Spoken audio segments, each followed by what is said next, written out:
Thank you very much for having me. For the past 10 years, I've served as the Executive Director of Korean American Family Services, or KFAM. We're a 36-year-old community-based organization in Los Angeles addressing the needs of struggling Korean American families. Our 41 staff work with over 7,000 clients a year, serving with services ranging from domestic violence to mental health to foster care and other family support. For the past 8 years, in large part through funding from Blue Shield Foundation, KFAM has invested over $1 million in training and partnering with Korean faith leaders. To date, we've trained over 1,000 Korean clergy on domestic violence through 40-hour trainings, seminary classes, 2-day retreats, all-day conferences, and other workshops.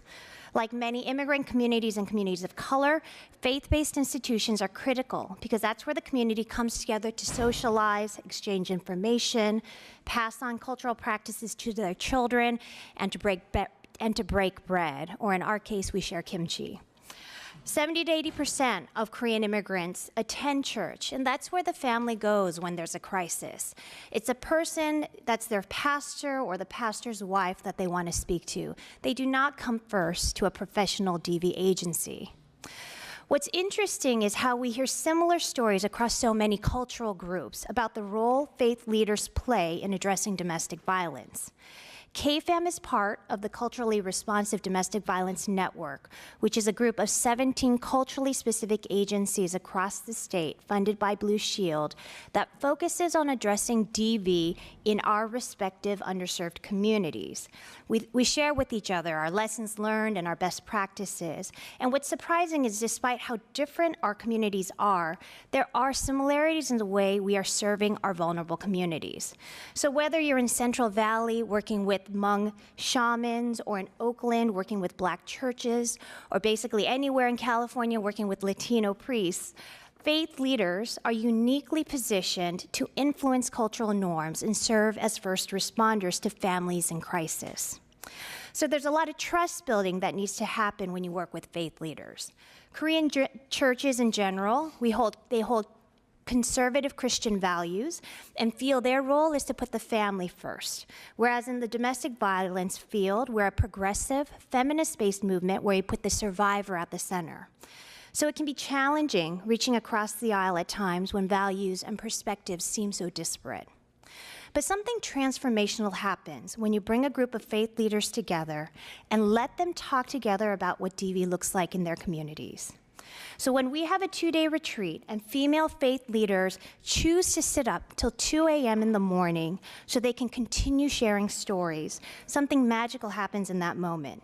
Because what they're doing is they're taking the DV education that they've learned from earlier in that day, and they're turning it into a personal reflection on how they or those around them have been impacted by DV. And DV should be a personal discussion, because everyone has been impacted by it. When you consider that 1 in 3 women experience DV in her lifetime, how can it not be something personal to all of us? Statistically speaking, unless you live alone in a deserted island, we are all connected to someone who has experienced DV, whether it's a relative or a friend, a colleague, a congregant, or ourselves.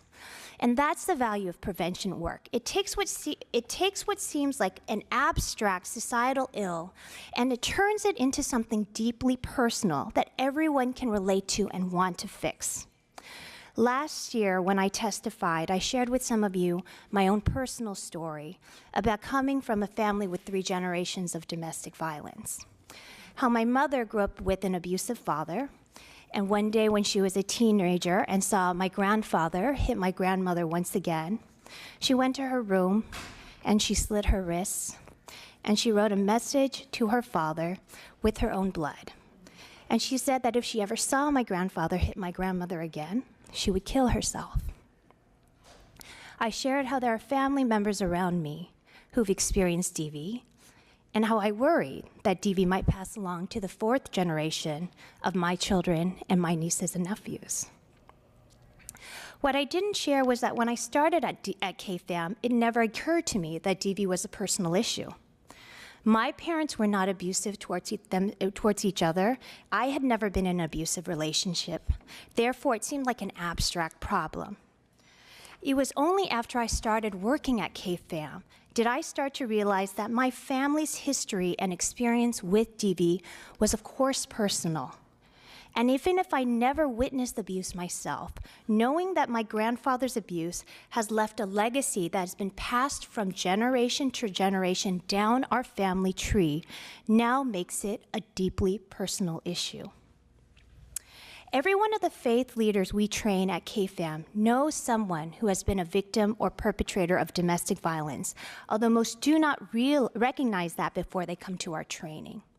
But then we start to talk about what DV really looks like in our Korean communities and how the intergenerational cycle of violence has a long-term, devastating impact on our children who go on to repeat what they saw with their parents.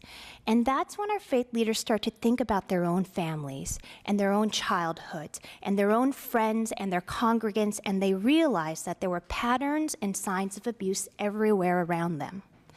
After the trainings, we see an increase in referrals because the faith leaders know now how to identify domestic violence beyond a black eye or a hospital visit. And they know how to approach the subject of getting someone to a DV agency for help rather than limiting their intervention to prayer alone. Last year, KFAM served 100 Korean domestic violence survivors. This is the highest number we have ever served, and a 33% increase from past years.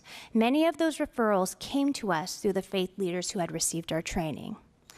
But more than just the uptake in referrals, there's a slower, subtler, but even more profound change that's occurring through these trainings. Because as faith leaders change the way they think about the domestic violence, they start talking and preaching about how evil domestic violence is, how it destroys our families, and how there is no place for it in a Christian family. Whereas they started off believing that DV must be endured for the sake of protecting a family, once they get trained, they realize that DV must be stopped for the sake of the family.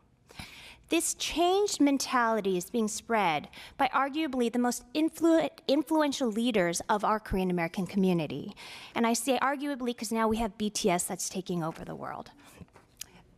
Because no matter how many crisis calls KFAM answers, how many safety plans we create, or how many restraining orders we file, those will not lead our community to end domestic violence.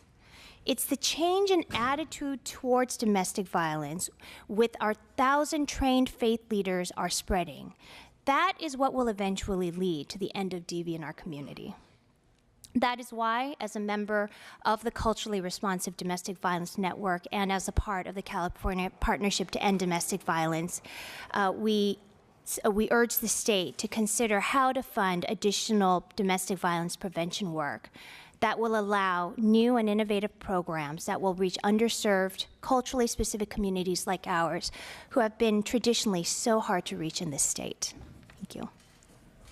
Thank you for being here. And I think, you know, every time a survivor or a child who survived tells their story, I think it's really important to bring it out of the darkness. So I thank you for sharing your mom's story here today.